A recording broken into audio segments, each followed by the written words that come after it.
काँग्रेसचे वरिष्ठ नेते राहुल गांधी तसेच काही खासदारांनी संसदेचा अवमान केल्याचा आरोप करत भारतीय जनता पक्षाच्या वतीने रविवारी 15 मार्च खामगाव येथे निषेध आंदोलन करण्यात आले।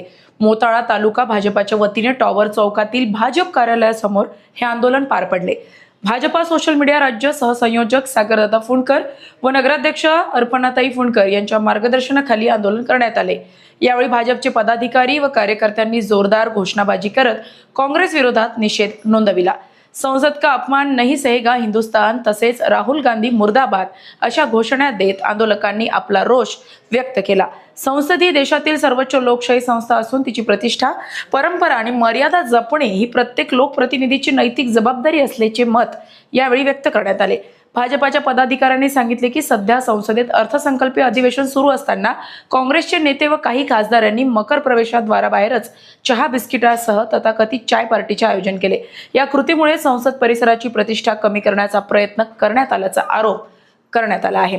यावेळी बोलताना सागरदादा फुंडकर यांनी काँग्रेसकडून घरगुती गॅस दराबाबत जनतेमध्ये संभ्रम निर्माण करण्याचा प्रयत्न होत असल्याचा आरोप केला। मात्र पंतप्रधान नरेंद्र मोदी यांच्या नेतृत्वाखाली केंद्र सरकार नागरिकांना ऊर्जा सुविधा उपलब्ध करून देण्यासाठी प्रयत्नशील असल्याचे त्यांनी सांगितले। आंदोलनात भाजपाचे पदाधिकारी, नगरसेवक, महिला आघाडी व इतर कार्यकर्ते मोठ्या संख्येने सहभागी। अशाच महत्त्वपूर्ण बातम्यांच्या अपडेटसाठी अजिंक्य भारत न्यूजच्या पेजला फॉलो करा आणि सबस्क्राइब करा। Thank you for watching.